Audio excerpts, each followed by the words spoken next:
Hello, everyone. Grab a seat and welcome. Welcome to today to Blue Metropolis. I'm Joseph Rosen. I teach at Dawson now. I taught at Concordia. I taught at McGill. I used to write academically about cultural memory. Now I write more popular stuff for The Walrus, Globe and Mail, Montreal Gazette, etc.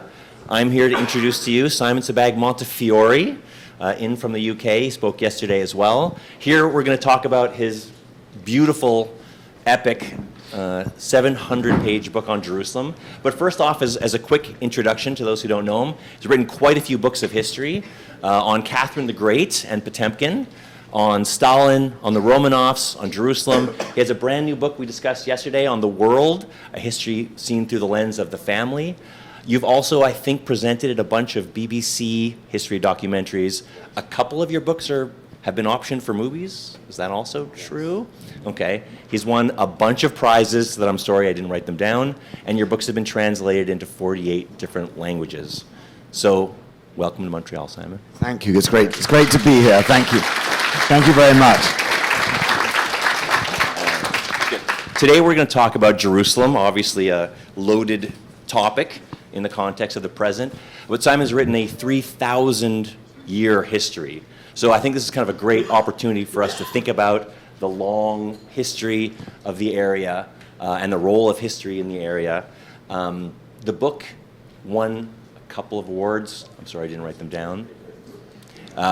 Jewish Book of the Year Award and a few others. Sold over 1 million copies, which is not a small thing for a 700-page book of history. And I don't know if you've read it, but it is an absolute page-turner. I thought I would have a hard time getting through it. I did not at all. It actually kept me up late at night. Normally reading puts me to sleep. I don't know. Now these days it's hard to read before bed, but it kept me up for all kinds of reasons, and really got me thinking. So I want to start off asking you, of course, it's actually sort of sold and marketed as a biography of history. I wanted to ask you why you wanted to think about it as a biography of the city. Jerusalem in the Bible is always described as a person, and sometimes it's described as a beautiful woman. Sometimes it's described as a shamed woman. Sometimes it's described as a woman who's fallen from grace, and so on. Amos Oz is described as a nymphomaniac. Yes, and sometimes it's described as a scarlet woman, and I rather like treating cities and countries as feminine, because that's the poetry of the scriptures. And I should just say that one of the strange things you very generously mentioned the prizes it's won, but when I wrote the book, and I'm sure we're going to discuss this, it did win Jewish Book of the Year prize in New York.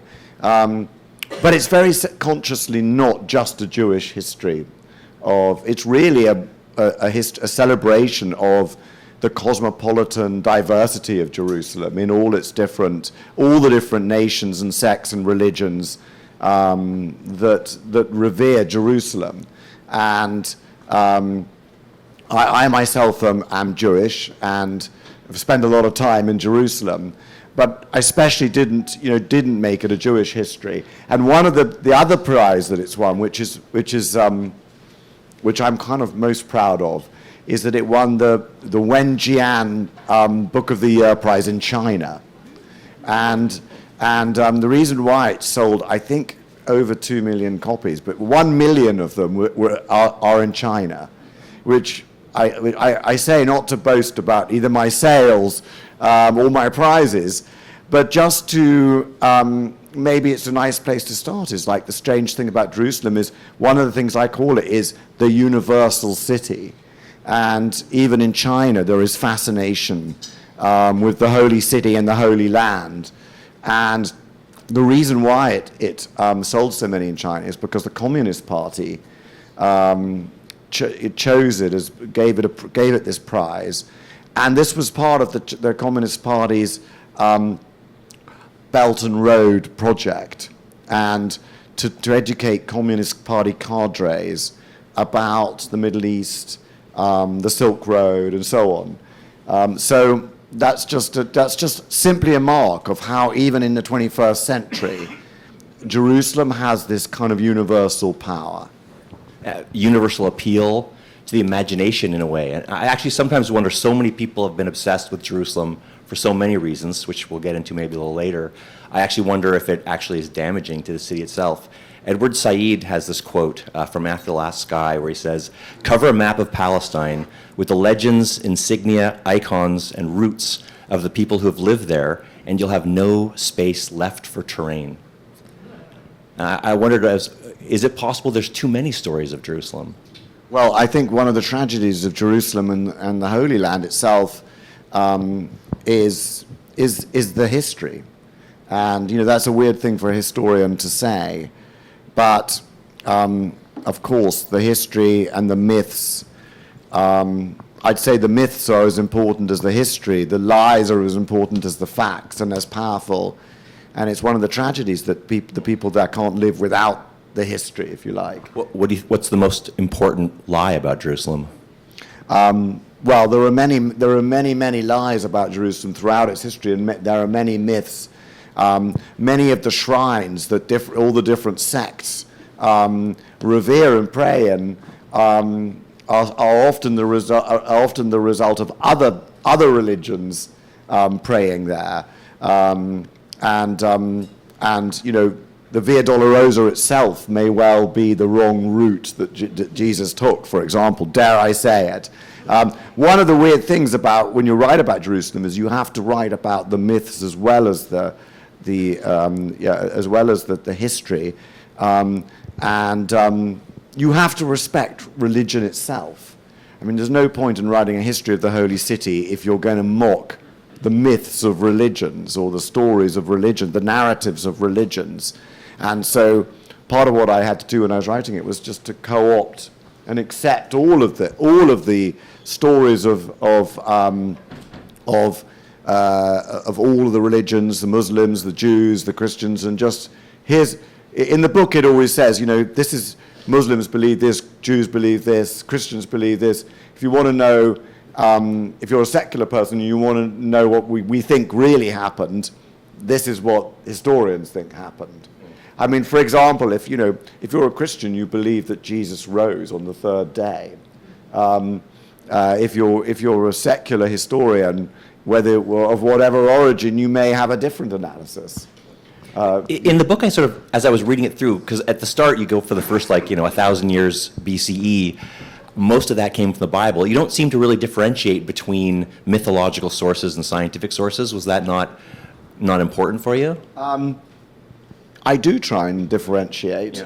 Yeah. I do try and differentiate, and of course the Bible, neither the Bible nor the Quran are strictly historical sources, but both of them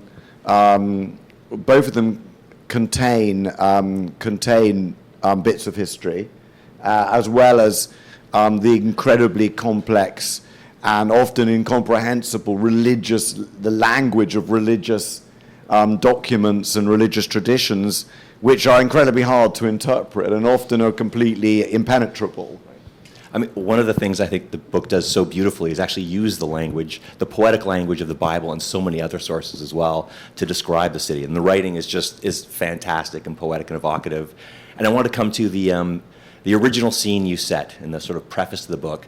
He sets up and describes essentially the siege, sacking, burning, pillaging of the city in 70 AD by Titus. And it reads like Tarantino. It's pretty fantastic. There's 500,000 people in Jerusalem. I'm sure I'll get some of these numbers wrong.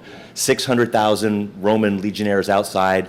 There's been a siege, so everyone's starving. I mean, it's mayhem. Jewish soldiers are running around wearing makeup, dressed in women's dresses, drunk. There's orgies. There's cannibalism because no one has enough food.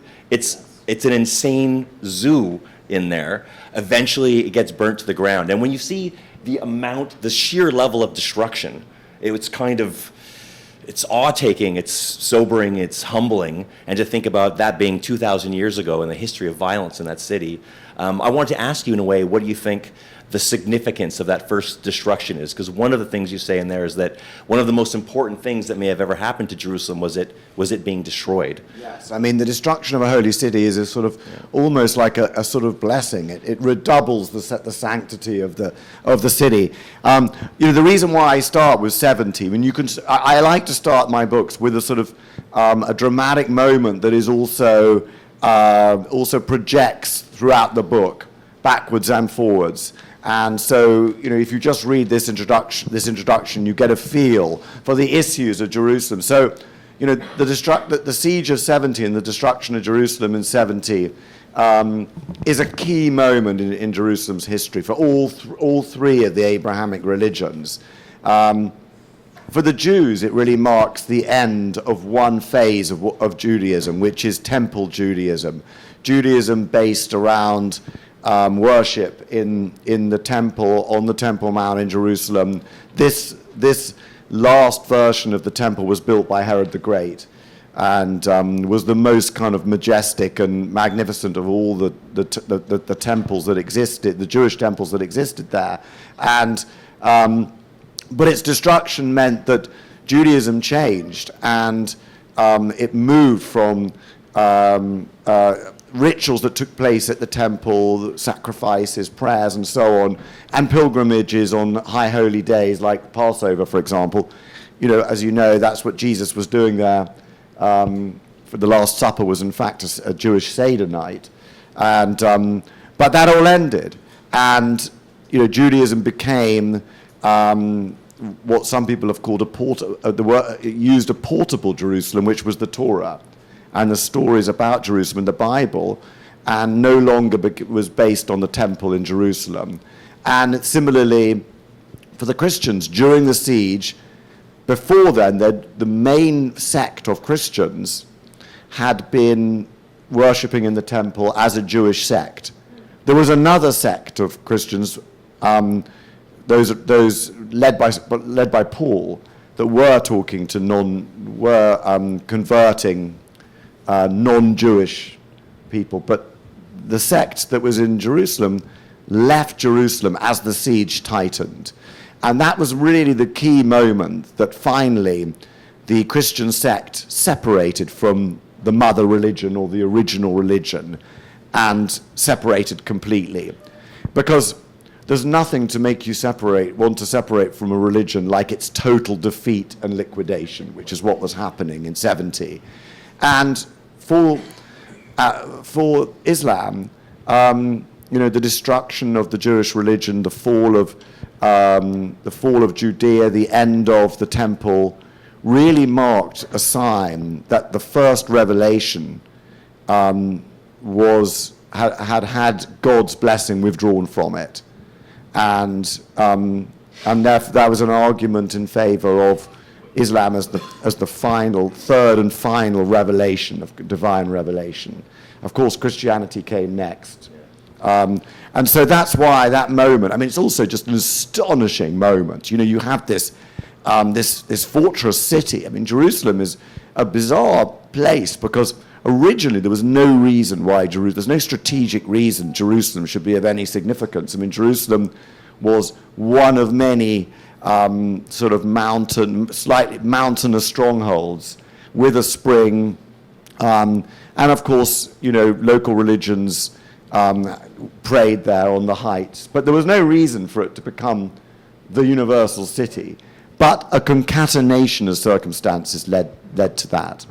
Yeah, in a way, almost it being destroyed as an actual place really enables it becoming a symbol for so many, which I wouldn't mind talking about for a while. When I was a kid, a million years ago, I went and lived there for a while, and I remember being at the Wailing Wall. And I know at one point you were supposed to start calling it the Western Wall, but I kind of just always preferred the Wailing Wall. I thought it was so emotional and affective. It felt a lot more real, I think, to me. And they have, when you're there, they have all those people have written prayers and put those prayers into that wall. And when I was standing there, I just thought about how many different people, some of whom were my ancestors, had been thinking toward that place in a very real way, not just a symbol in an abstract way. Like how many of my ancestors had thought about that place and dreamed of being in that place. And I just thought, that's a lot to hold. that's a lot of different people's fantasies and desires based on things that happen all around the world in other countries, and they end up projecting all of this kind of fantasy onto Jerusalem. So I was thinking about it almost as a screen for fantasies to be projected all around the world. And I kind of want to ask you, how does it function as kind of a place of fantasy in the imagination of the three different Abrahamic religions? Well, sorry to interrupt, but that's why it's such a good point, because that's why there's a Jerusalem syndrome of madness. And the Jerusalem syndrome of madness is a phenomenon that happens when you so project and elevate and exaggerate the importance of Jerusalem, and you arrive there on your bus and find that it's dusty, everyone's rude, the shopkeepers are, insulting, the police are oafish, it's chaos, you can't get in anywhere, and you go mad. And the Jerusalem madness is a very common phenomenon. And it's interesting because traditionally it was Christians, but actually in some form or other, all the three religions have enough people who've been driven mad by Jerusalem, too many. And that is a psychological way of expressing why it is such a troubled place. I kind of loved it when I arrived. I sort of arrived from suburban Vancouver, where everyone was like, "How's it going?" Like, "Cool, man, whatever." And I arrived there, and like every fourth person seemed to think they were the Messiah in some way. And everybody just cared so much about religious, mystical, political, in different ways. And I was like, wow, now I'm really living. Now I'm somewhere where people care about life and care about what they're doing. So it almost struck me as the complete opposite of a certain disaffected, North American malaise. Did you dress up in a toga and pretend to be Jesus Christ? I never did the toga. No, because I once spoke to I once spoke to the specialist. I went to the main mental hospital for people suffering the Jerusalem syndrome, and I spoke to the chief specialist, and he said, "Well, this is just one of the weirdest places to work." And I said, "Why? What's it like?" And he said, "Well, this is the only place in the world where if you walk into a room of 100 people and you mutter to yourself, 'Jesus Christ,' about 40 people will turn around." And did the head of that center think he could heal everybody? Yes, yeah. He was suffering from it too. Maybe he was the only one suffering from it. But there's a psychological paper about the Jerusalem syndrome, and which I had to read for the book, and it's actually hilarious because it's got a guide at the end to. It says like if it's a sort of appendix, and it says we've just prepared a list of things to watch out for if a member of your tour party starts to show strange symptoms and behavior.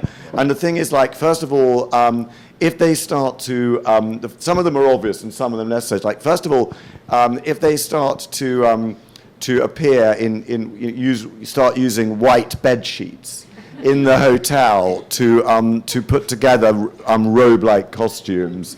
That's the first thing. Another one is if they start to go to high places and declaim from them. A third one is if they start to recite the Sermon on the Mount. That's obvious. That's always a warning sign. But another one was. I think Jerusalem syndrome is taking over because getting up in a high place and declaiming things is kind of happening to everyone around me right now. But the last ones were if they start to cut their hair and nails and keep them. And lastly, if they start answering to the name Jesus Christ. So that's all in this document. But your point is, and the point of this is a serious one, which is where we started, which is that one of the interesting things about Jerusalem and the Holy Land itself, Israel, Palestine, whatever you want to call it, is that it's always been somewhere which has been affected and changed by the decisions of people from far away. Of course, that is true of most places, in fact, because empires tend to have ruled most parts of the world at most times, or many times, and of course, it is in the nature of empires that decisions are taken from far away. I mean, for example, people are amazed that people are amazed, for example, that Balfour made the Balfour Declaration without consulting the people of Palestine, for example. And I always say, like, well, he was an imperial statesman. That's what empires do. The whole point about empires is that they think that's why we don't really approve of empires anymore, because empires are by their very nature political institutions in which make decisions for subject peoples. And you could equally say Constantine the Great decided to convert to Christianity and to convert Jerusalem and the Holy Land into a kind of geography of Christian sites for pilgrimage. And there are many, the whole history of Jerusalem is filled with these decisions made by empires. So I kind of want to ask about Jerusalem as a kind of a Christian fantasy site, even though reading through the long history of the Crusades, brutal as those were, obviously Jerusalem's a key site for Christianity during that slaughter, when the soldiers bragged that not a single woman or child had survived. Yes. But what actually irritated me even more than that was something I had never known before, which is that in 1917, the UK Prime Minister, George Lloyd, had just been elected, and he decided he wanted to make a move against the Ottoman Empire. And so he decided he wanted to take Jerusalem, and he literally said, I want this to be a Christmas present for the British people. Yeah, so him taking Jerusalem back in 1917 was a Christmas present. So what's the role of Jerusalem in the Christian imagination? And I want to include the secular versions of Christianity. Yeah, because David Lloyd George, that Prime Minister, was a secular Christian. But of course, if you were brought up in Victorian Britain, you were brought up basically about the classics, kind of Tacitus and Virgil, but also the Bible, and that was the basis of religion. You did it all off by heart. And so Lloyd George famously said, I know the names of the villages in Palestine better than I know many of the villages in my native Wales or the battles on the Western Front, he said. So they felt familiar with these places that they actually knew very little about. And but the Christian relationship, but this is the classic example. The Christian relationship with the Middle East really is affected by political decisions, and the biggest political decision, and the only one that really matters in Christian history, is not so much the life of Jesus Christ, but the decision of Constantine the Great to convert to Christianity starting in 306, and to convert Christianity, which was a small Eastern sect, into the religion, a state religion. I mean, we've been seeing the funeral of the Pope this week, and we see the splendor. Well, before Constantine the Great, there was no splendor in the Christian religion. It was a religion very popular with slaves, with some wealthy followers. It was a kind of, it had challenges to traditional Roman pagan life in it. I mean, for example, it championed the underdog, it championed the poor, and all this. It was against slavery. It was against having many wives, and and so on and so forth. So there were many things, and it didn't believe in many gods. It believed in one God and His Son. So when he converted, that changed everything. During the 300 years after Constantine the Great, the whole Middle East converted to Christianity. So many Jews, many Arabs converted, and many Greeks. And so the Middle East became virtually exclusively a Christian region. And we often read about what's happening to Christians in the Arab world, for example. There were 1 million Christians until recently in Iraq. There are now 200,000. The number of Christians in the Arab world has diminished radically all over the Arab world for various reasons. But one big reason it diminished was because of the Islamic conquest during this in 638 roughly, and many Christians started to convert to Islam at that time, and so then it changed and it became the Christianity. But But the early caliphs of the Umayyad Empire, for example, they used Christians. They were quite happy with Christians working in their bureaucracy. Caliph Muawiyah's treasurer, sort of effectively prime minister, was a Christian. So, of course, the Western world by then was Christian, was converted to Christianity, and Jerusalem became extremely important the more you studied the life of Christ. The idea of pilgrimage became very popular. The sites in Jerusalem to visit became enormously popular. And of course, what happened towards the end of the millennium was that the caliphate in Baghdad, which had ruled much of the Islamic world, fell apart, fell under various Turkic warlords and dynasties, including the Seljuks and others, and they began to lose control of the pilgrimage routes that led to Jerusalem. And this led to a narrative that the Church of the Holy Sepulchre is in danger. It's going to be destroyed by the evil Muslim infidels. And that led to 1095, Pope Urban call for holy war to liberate Jerusalem and save it from the infidels. And so that led to the most extraordinary event, really, in European history, where over 100,000 people, and you've got to realize the population of Europe was tiny. So over 100,000 people started to walk from sort of London and Paris and Spain and Germany, killing a lot of Jews on the way, because they were infidels too. And they started to head off. And the chances of them actually conquering Jerusalem, you've got to say, were kind of close to zero. But they did it. And by the time they arrived outside Jerusalem, there were about 10,000 left of the Crusaders. And because of chaos in the Islamic world, chaos between different Turkic warlords, the Fatimid Caliphate in Cairo, but the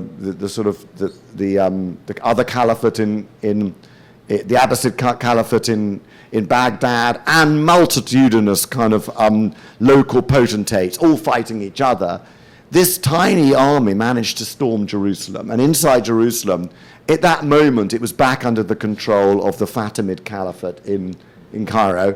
So there was a small Fatimid, a small sort of like several thousand soldiers and a garrison, and there were about 20,000 people in there. Now, most of them were Arab or Turkish, were Muslims, but there was also a substantial Jewish population. And when they broke... When did the Jewish population came back? Because my understanding was that after the Bar Kokhba revolt in 130-something CE, yeah, that it was almost genocidal. They were pretty much exterminated and ended up slaves in the Roman Empire. They killed hundreds of thousands of Jews, or Judeans, as they were then called. Jew just comes from Judean. They killed hundreds of thousands of Judeans after that last huge revolt against Emperor Hadrian, 132 to 135 AD, and Hadrian was humiliated. A whole legion was wiped out by Simon Bar Kokhba, and so they were dispersed. And there were always Jews living in Galilee, in Samaria, in Judea, but Hadrian changed the name officially to Palestina, and there were three Palestinas, Primus, Secundus, Tertia, which were different parts of what is now Israel, Jordan, Palestine, and bit of Syria, and those were provinces, and Jews became dispersed around the Mediterranean. So there was a huge Jewish population in North Africa. There was in Rome, in Spain, and that's the beginning of the Sephardic community, which I'm descended from, and so. When the Roman Empire converted to Christianity in the early 300s, it became more and more anti-Jewish and more prejudiced against Jews. And people like Emperor Justinian, for example, legislated all sorts of restrictions on Jews. And Jews were banned from praying in Jerusalem. And in Jerusalem, Jews wanted to pray around the walls of the temple. And there were several. There's a south wall, an east wall, and a west wall, which you were talking about. Yeah. So I wanted to ask about, so in terms of Jerusalem as a site of Jewish fantasy and desire, because we just had the Passover Seders that often ends for many saying next year in Jerusalem. And I started wondering, when did the phrase next year in Jerusalem work its way into the Haggadah? And actually, what's actually the history of that? Because in sort of in a generic way, as a Jew, you sort of just assume we've always dreamed about Jerusalem. And yet, one of the surprises in the book is that there's a bunch of times when Jerusalem was just left empty. People completely ignored it. Nobody was there. There was like 10,000 people and a bunch of rats running around. So I kind of want to know, when does the next year in Jerusalem pick up? When does Jerusalem become a fantasy site, a site of desire to return for European Jewry or world Jewry? Well, actually, it started even before the destruction, because the idea of next year in Jerusalem essentially started during the Babylonian exile, which is 500 years earlier. So it's really ancient. Do we know that for sure? How do we know that? Because it's in the Bible, by the rivers of Babylon, the song, the psalm, also made into a very good song by Boney M. And I should say that Boney M is a very, very sophisticated historical analysis, because as you know, Rasputin and other, in the Romanov's book I write, Boney M's Ra Ra Rasputin is a very sophisticated analysis of Russian history, for those of you who don't want to read the book. But anyway, so we know that the Jerusalem, the Jewish connection, Jerusalem and craving for Jerusalem is really ancient and is completely constant throughout history. I mean, one of the things that is a real challenge for me as a historian writing about this region is trying to get the history of Arab and Islamic history, Palestinian history, Jewish history, Israeli history, Christian history. And just to say, you said, what are the lies? Well, the big challenge is to just try and find a balance and to be unafraid to offend everybody, and which is essential if you're writing a history of Jerusalem and the Holy Land, which this book is, because there's an example that you were getting at, because, or maybe not getting at, but I'm accusing you of something there, but I don't mean getting at, but referring to, which is, there's one narrative that, for example, there's an Israeli ultra-nationalist narrative that the Palestinians aren't really a people and they weren't really there, they don't really have a history. There's a Palestinian narrative that actually the whole thing of next year in Jerusalem, the Jewish connection to Jerusalem and the Holy Land, is actually terribly recent and only dates from 100 years ago. And both these are entirely false. So, one's job as a historian is to sort of point these things out. Yeah, so there's an example. Yeah. But in a way, that's what I'm asking you to get into. Yeah. Because I'm not convinced that it's always been a fantasy site of return for all, in the Sephardic world, actually, a lot of the Mizrahi Jews didn't want to go back to Israel. Their hand was kind of forced. In Iran, the Persian Jews really didn't want to go back. They still identify as Persian, and they actually never had a desire. So for me, these exceptions to these generic history, these generic narratives are kind of one of the great potential advantages of history. Yes, but there's a different, there's a huge difference between saying next year in Jerusalem in Seder and wanting to go there. I mean, I say next year in Jerusalem every year. I don't want to live there. So that's your point exactly. Yeah. There's a huge difference between cultural reverence and religious reverence and moving to a different continent and living there. And you're absolutely right that the experience of the Jewish communities in the Arab and the Islamic world are extremely complicated. And you're right that the Iranian Jews, because the Shah of Iran was extremely benign ruler of Jews, and as was his father, so the Pahlavis in the 20th century, there wasn't a great, most Iranian Jews left in 1979 because they suddenly faced, if not liquidation, extreme repression. And so a lot of them went to California, and a lot of them went to Israel, and hence there are huge populations of Iranian Jews in California and Jerusalem. And so you're absolutely right. The experience of the Iraqi Jews is, again, it shows how complex and nuanced this is, because the Iraqi Jews were, in the early 20th century, they were among the most prosperous community. I mean, and it's said that a third of the population of Baghdad was Jewish. The first minister of finance of independent kingdom of Iraq was Jewish under King Faisal I. And so that was a community that you'd think was very stable, and it had been there, in effect, under the Ottomans and other rulers for over 2,000 years. But actually, nationalism has a lot to answer for in this story. And one often thinks that Zionism is the only nationalism, but in fact there was also Arab nationalism, and all of these nationalisms have played havoc, have been a curse on an area that, because of its peculiar history, and I'm talking about the wider Middle East, has been a crossroads, a bridge, a pivot, a pivotal area between many, many different empires and kingdoms and sects, and each of those different regimes have left, I would say, a relic, a living relic in different sects. So you look at Syria today, for example, and you see that it is in fact a multi-sectarian country.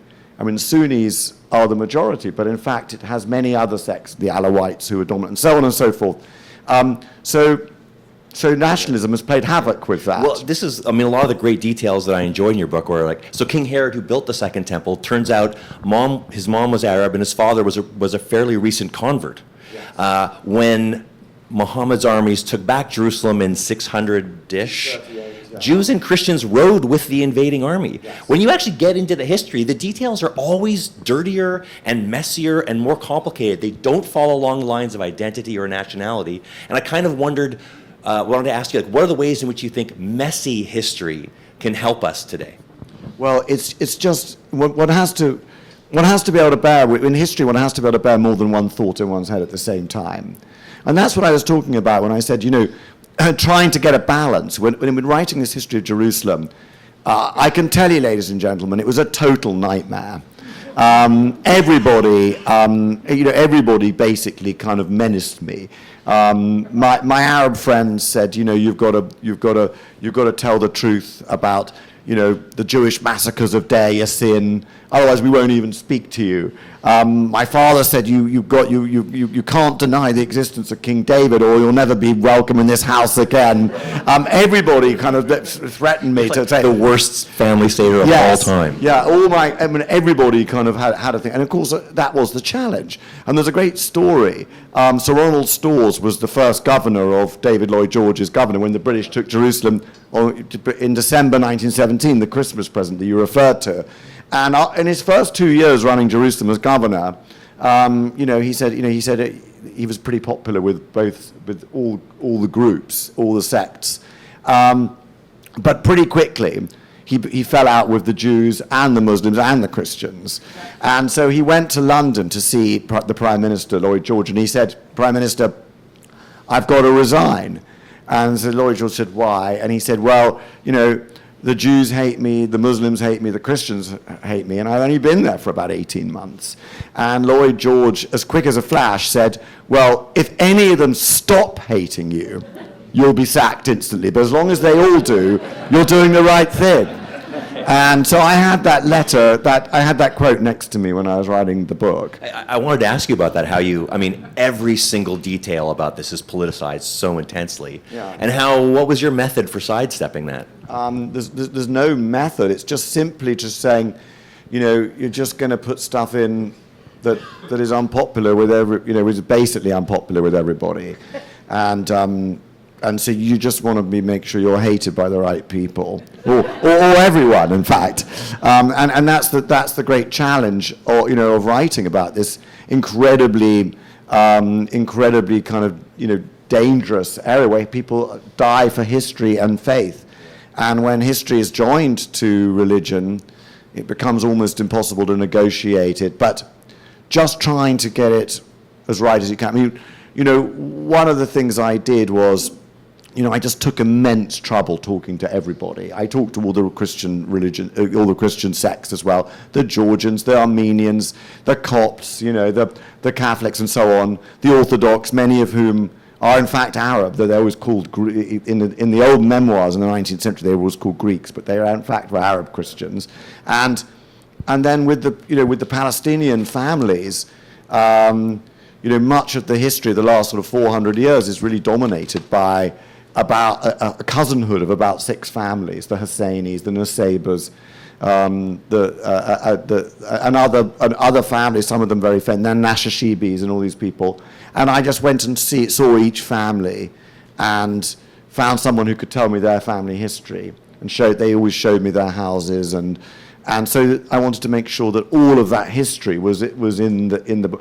But you're right about the nuance, and that's what's important, and it is very complicated. And the early Muslims, the persecutions by the Byzantine Eastern Roman emperors meant that in the 630s, when these Arab armies poured out of Arabia, many of the Byzantine cities just surrendered and just negotiated surrender, and because they were promised tolerance as people of the book, and so there weren't massacres. They just negotiated and surrendered, and that's why it's believed that many Jews rode with them, as did many Christians, most probably.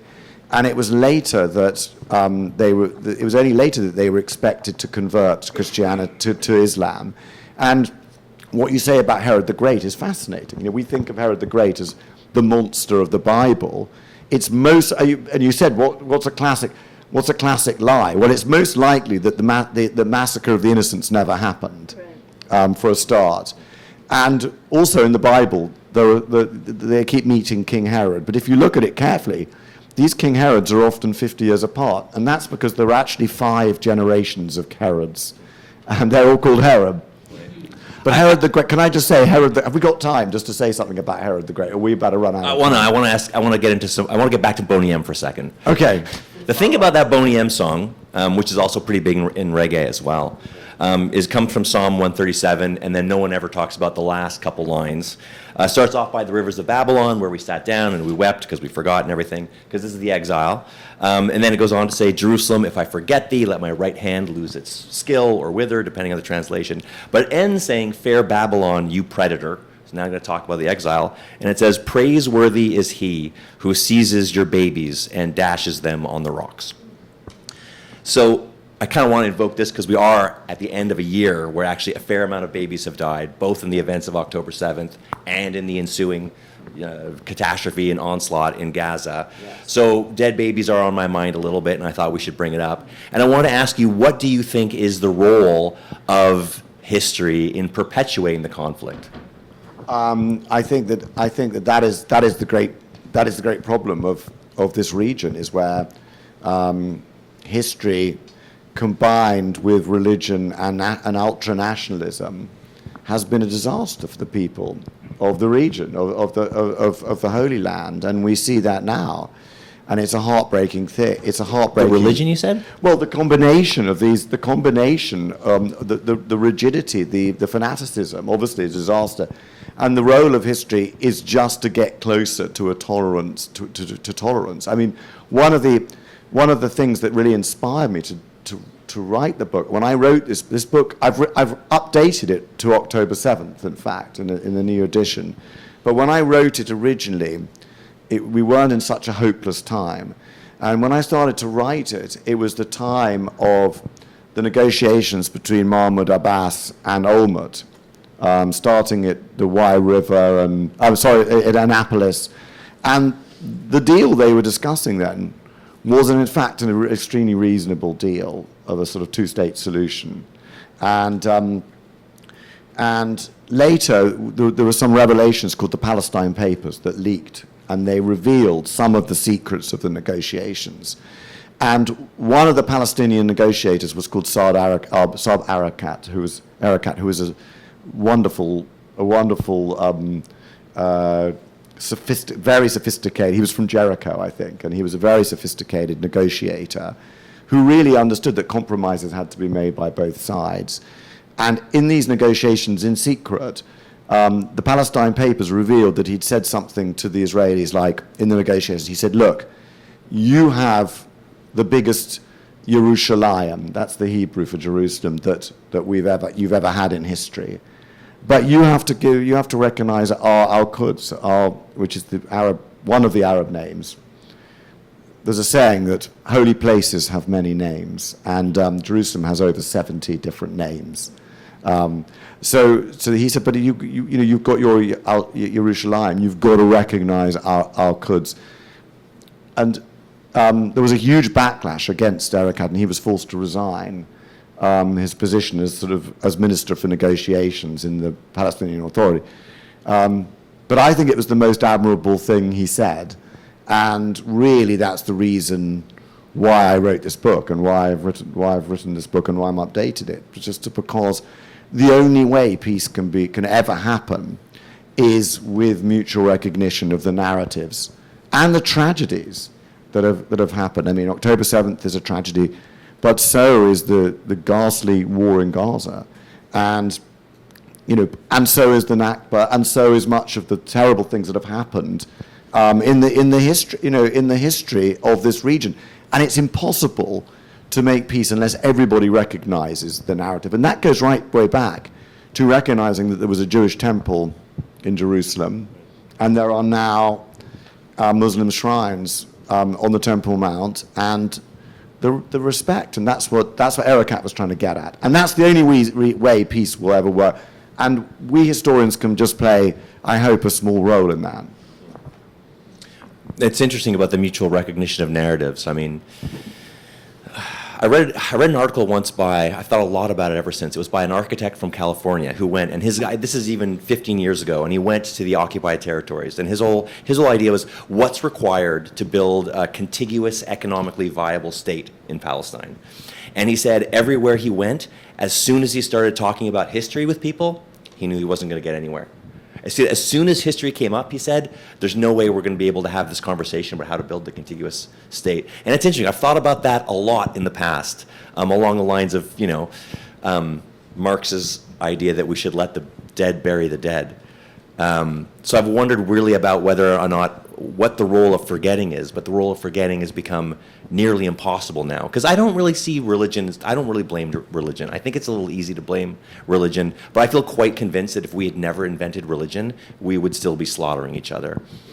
I see it as historical violence that continues. I see the way in which these memories of historical violences that keep us caught in a traumatic cycle and perpetuate violence. And so I actually do think that what you said about how we work through these historical traumas might involve some recognition, mutual recognition of historical narratives. I think this is you put your. I mean, what we're seeing now, since October 7th, the Israeli reaction, and this is beyond religion and history. It's beyond nationalism. This is now a societal conflict. Yeah. Of brutal rage in both directions, and that is a tragedy. But what you say is true. There was the Saudi foreign minister, not the present one, but the Saudi foreign minister in the 90s, who was an extremely sophisticated character. He said, look, if it's just a matter of borders, if it's a matter of religion, that's one thing. He said, but if it's a matter of borders, well, that's just about real estate, and we can negotiate. Mm-hmm. But he said, but if it's about religion, it's absolutes, and there's nothing to negotiate. And that's kind of the way we're moving towards now, and that's what makes it extremely difficult to achieve, to move forward now. And that's why the two-state solution is now extremely challenging to ever achieve. Right. I think, let me take a look at here. I think I want to give us some time for questions. I'm sure there's going to be a lot of questions out there. Are there? Let me have a sense of how many questions are out there. That's only a couple? Okay. Yeah, we'll switch over okay. So I have a question that's kind of twofold. Is one, as a diasporic Ashkenazi Jew, we expect and see Israel as a Western democracy. And the moment you step a foot in Jerusalem, you realize you're in a Middle Eastern country. It's not. It doesn't work like a Western democracy. That affects the entire area, the Holy Land. And also, in history, you see, I mean, we tend also to be taught, first the Jews, then the Romans, then the Muslims, then back the Crusaders, then back the Muslims, then the Brits. And your book shows all the internal struggles within, the South, the this, that, and you see it also in the War of 48, where they cannot end up the Jews, because of their internal struggles and do you see that now happen also? Like within the Abrahamic Accords, Iran, do you see any manifestation or any present manifestation of those things that we've been seeing in Jerusalem, like you described in Jerusalem? Well, I'm not quite sure what your question is, but if you're saying, I mean, first of all,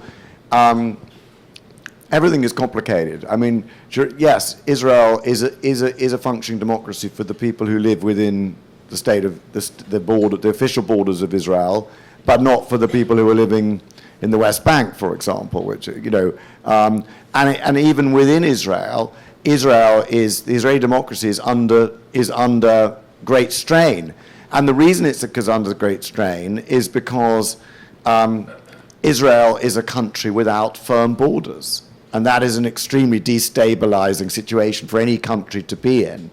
It's also a country that is at war and is also occupying territories next door. Whatever you think about the justice or injustice of Israel occupying those territories, the fact is, it is a huge source of instability within Israel. So Israel has often been seen as one of the more successful states in the Middle East, but it is now, everything is relative, and it is now under severe strain. Equally, it's very patriotic, it's very resilient, its society is extraordinary. Most Israelis hate the Netanyahu government and despise the ultra-right, ultra-nationalist sect, I would say, that has captured control of this government. Which many people, many Israelis despise, never mind what the rest of us think about them, and yet people still are loyal to their country and patriotic about their country. So even within Israelis, it's very complicated. But in the region, power politics has never changed. When you talk about, the Romans, in the modern history of the region is basically like this. The creation of Israel faced military challenges from the Arab states. The Arab states failed to destroy Israel. Israel defeated them all and therefore survived as a state. That led to a change in the struggle against Israel from a state struggle to the Palestinian resistance struggle in the 1960s, when the PLO, Arafat, and so on became the representatives of the Palestinian people. Again, whatever you think about those claims, that's what happened. And America, in 2000, in the Gulf War, the second Gulf War, America did something which now looks insane, which was to knock out Iraq, and creating a huge vacuum in the area, which enabled Iran to fulfill its huge ambitions. And Iran is a successor state to a series of huge empires that ruled Jerusalem and the whole Middle East, as you know. And so the last time that the Persia ruled the Middle East was under the Sasanians in early 600s AD, and shortly before the Muslims conquered the region. And the fall of Iraq enabled Iran to create an informal empire that was the most successful Iranian state since 600 AD. So that was very interesting and fascinating, and they followed the idea of having proxies fight for them, and they funded them. And that's a great idea until you have to answer for the consequences of what your proxies do. And it's unclear how much Iran planned in detail October 7th, but they certainly backed it in principle. And if they did, it ricocheted back on them, because it led to Israel effectively defeating Hezbollah and breaking Iranian mystique and power. And that's where we are today. There's a huge explosion in the part of Bandar Abbas, which may or may not be the Israelis. It may just be Iranian incompetence in the way they've stored explosives, as happened in Beirut. Let me look to a couple more, because now I'm starting to remember all the questions that I really wanted to ask before. Right here. Well, I actually had two. So I was wondering first if you remember what you wanted to say about Herod the Great, and then my Yes, second. I do I was remember. curious about that, and then my second one was about if you have any thoughts about this potential successor to Mahmoud Abbas, if you know anything about him. Well, just to take the first one, the first one, just to take the second one first. The chosen successor. I mean, all of the Fatah leadership in the Palestinian Authority is astonishingly unpopular, and so this chosen successor is a veteran Fatah cadre who's been in the leadership. I mean, he served time in Israeli jail, so he has a little bit of that prestige. But actually, he's deeply tainted by being the right-hand man of Mahmoud Abbas, who is a highly discredited leader. And obviously, if ever there is a genuine peace negotiation, you need leaders strong enough on both sides to deliver some sort of compromise. I should say, I never use the concept, a two-state solution now. I think that the idea of a single solution that's going to convert everybody on every side is completely obsolete now. And many people believed it in the 90s of the Oslo process, and much has happened since then. Settlements have vastly increased in the West Bank, as you know, et cetera, et cetera. But I just call it two nations, two republics, and it puts much less weight on a last complete solution to the whole crisis, because that will never happen. There'll always be constituencies in both sides that reject the existence of the other. The question is, can you find enough people to support a two nations, two republics settlement? So that's part of the answer. And Herod the Great, well, we were touched on that. Herod the Great is such a fascinating character. He's really the creator of the shape of the old city of Jerusalem. All of it was built by him. And the Temple Mount, where Al-Aqsa and the Dome of the Rock now stand, and where his temple stood, was created by him, that platform, that sacred esplanade. He is a fascinating character for the reasons exactly you said. He was Jewish. His father was Jewish, or the grandson of converts from Edom, from the Idumeans. But his mother was a Nabatean princess. So the Nabatean kingdom was an Arab kingdom. In what is now Jordan. You've all heard of Petra, rose-red city, half as old as time. And so his brother was called Faisal, a Jewish Faisal. So Herod is actually a very, very, in some ways, a kind of inspiring character from the history. And there aren't many, but he's one of them because, he also kept very good relations with the Nabateans. For most of the time, he also fought a war against them. I thought you were going to bring up the exploding maggot story. Well, I'll tell you what is fascinating about him is also is the great love affair that he had with his wife is the most fascinating part of it. Well, we could come to the exploding scrotum later if you want, but I think we're out of time. But what's just fascinating to finish up, because I know we're running out of time here. I do want to ask one last question though, because I think one of the things when we think about the history and memory of the conflict, sorry people, I'm taking it back. When we think about the history and memory of the conflict, one of the things that has absolutely changed in the last year and a half, because I've been reading and thinking about this, like many of us here, for 30 years, and what's absolutely new is that the Palestinian narrative is really on the table now. The Palestinian history, and a kind of a challenge to, I think, a previous narrative is kind of out there. Rashid Khalidi, the Palestinian historian, I listened to an interview by him, and he said, in a way, this is because of two things. One, it's because of social media. And in a way, the idea that the Palestinian narrative, the Palestinian history has kind of made its way into popular discourse in a way that it never has before, and a way that that's kind of transforming now how we talk about Jerusalem and the Middle East. And I wonder what you think about that as a historian. Well, Rashid Khalidi was interesting, because if you read his new book, which is interesting, he says that in the 70s, when he was in Beirut, he went to see Yasser Arafat, and he said, listen, can't you stop kind of shuttling around trying to sort of, appease Saddam Hussein and win Saudis and win backers, and can't you just realize that if we can convert the students in the West, that is the way that the Palestinian cause can win? And he says in the memoir that Arafat sort of just listened and kind of totally ignored it.